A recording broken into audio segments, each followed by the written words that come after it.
तो इस नाम की बड़े अजीब व गरीब फ़वाइद हैं।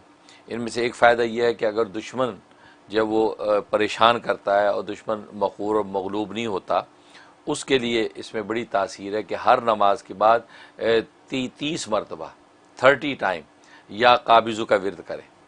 गोया कि फ़र्ज़ नमाज के बाद दुआ करने से पहले या काबिज़ु जो है ये 30 दफ़ा पढ़ें, अव्वल आखिर 3 दफ़ा दुरूशी पढ़ लें और उस दुश्मन का तसव्वुर कर लें कि जो सता रहा है, और उसके बाद हाथ उठा के दुआ करें। तो अल्लाह तबारक व तआला उसको मग़लूब और मक़हूर करेंगे, दफ़ा कर देंगे और वह आपको सताने से बाज आ जाएगा। और दूसरी तासीर इसके अंदर यह है कि अल-काबिज़ु में कि इंसान जो है वो जिस्मानी तौर पे अगर इंसान को कोई तकलीफ़ है, कोई दर्द है, मतलब बदन में कोई दर्द है या ज़ख़म में दर्द है, ख़ासतौर ज़ख़म के दर्द के इसमें बड़ी तासीर है कि ज़ख़म होता है तो ज़ख़म में बाज़ तकलीफ़ और दर्द भी होता है, तो इसमें बड़ी तासीर। तो उसके लिए ऐसा करे वो ज़ख़म के इर्द गिर्द के एरिए में जिल्द पे यूँ उंगली फेरता रहे और जो है या काबिज़ु जो है ये 21 टाइम 21 दफ़ा पढ़ना है। अव्वल आखिर 3 दफ़ा दुरूद शरीफ ये पढ़ के ज़ख़म के ऊपर फूंक ले, या जिस जगह पर दर्द है जिस्मानी तो उस दर्द जगह को पकड़ ले, पकड़ के या काबिज़ु 21 दफ़ा पढ़े, अव्वल आखिर 3 दफ़ा दुरूद शरीफ पढ़ के उस दर्द पे फूंक दे। बहुत ज़बरदस्त मुजर्रब है कि इंशाअल्लाह वो दर्द रफ़ा हो जाता है, वो ज़ख़म के अंदर जो टीस और दर्द उठ रहा है वो भी ख़त्म हो जाता है। और दिन में अगर 7 मरतबा इसको मुख्तलिफ मौक़ों पर करे तो बहुत अच्छा है। मौका ब मौका जब भी मौका मिले 21 मरतबा पढ़ पढ़ के फूंकता रहे, इंशाअल्लाह बदन का दर्द ख़त्म हो जाता है। ये इसमें तासीर है। और एक तासीर इसमें यह है कि इंसान को जो है वो पेट, इंसान का पेट के लिए बीमारी के लिए बहुत मुफीद है। अगर पेट की तकलीफ़ है, मतलब इसहाल लगे हुए हैं, उसके दस्त लगे हुए हैं, मोशन लगे हुए हैं और दवाओं से किसी तरह भी उसको नफ़ा नहीं होता, तो अपने हर खाने पीने के ऊपर 21 दफ़ा या काबिज़ु दम किया करे, या ये कि पानी के ऊपर दम करके 21 दफ़ा या काबिज़ु वो पी लिया करे। तो ये 11 दिन ये पाबंदी से करना है। तो मौका ब मौका या काबिज़ु फूंकता रहे, इंशाअल्लाह जो है वो पेट का दर्द तकलीफ़ ख़त्म हो जाएगी। और एक तासीर इसमें है कि अगर किसी औरत के हमल ठहरता नहीं, गिर जाता है, इसकाते हमल हो जाता है, अबॉर्शन हो जाता है, तो कोई भी वजह है, कोई भी मर्ज़ है, तो उसके लिए ऐसा करे कि वो ये नाफ जो है नाफ के इर्द गिर्द शहादत की उंगली फेरती जाए वो खातून, और या काबिज़ु जो है 71 टाइम पढ़े, 71 टाइम या काबिज़ु पढ़े और ये फेर के उसके बाद अपने पेट पे फूंक लिया करे और हाथ फेर लिया करे। तो जब भी मौका मिले या कर लिया करे।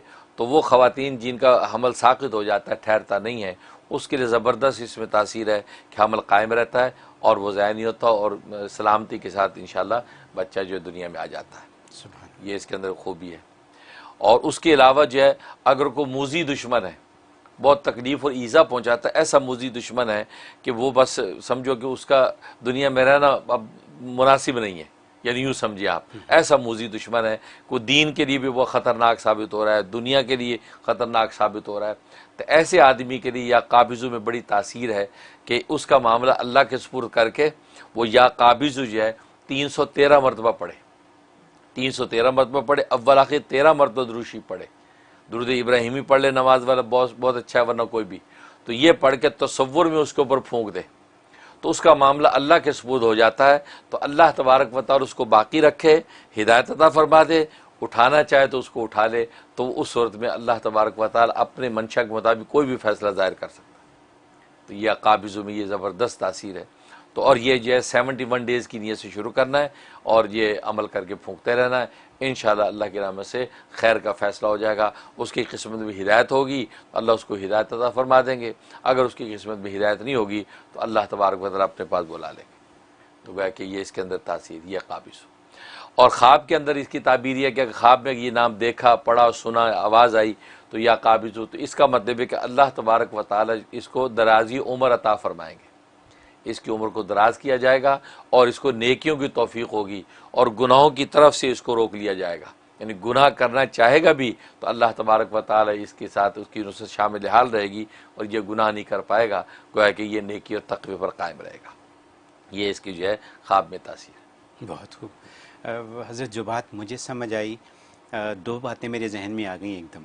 पहली बात तो ये कि या काबिज़ो सिंपल अल्फाज में काबिज़ होने वाला, कब्ज़ करने वाला, कब्ज़ करने वाला, जो जो जो जहाँ अल्लाह पाक बहुत रहीम और करीम हैं, वहाँ उन्होंने ये भी बता दिया है कि अगर आपके अमाल गलत हुए तो वो आपके ऊपर कब्ज़ा करेंगे और इन अमाल को रोक देंगे।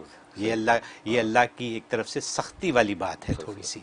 तो इसलिए बेहतर है कि सीधे रास्ते पे रहें। एक तो सीधी सी बात है। दूसरी बात जो मेरे जहन में आ रही है कि आपने फरमाया कि मूजी दुश्मन की बात हुई यहाँ पे, तो दुश्मन बहुत हैं लोगों के, तो दुश्मनों को रफ़ा दफ़ा करने के लिए इसका इस्तेमाल किया जाए।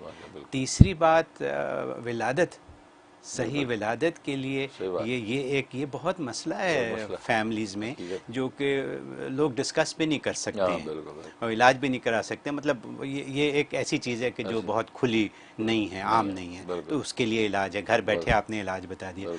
और मैं तो ये कहूँगा पाकिस्तानियों को चाहिए कि इसको पढ़ना शुरू कर दें मोदी के लिए। मोदी के बिल्कुल सही बात।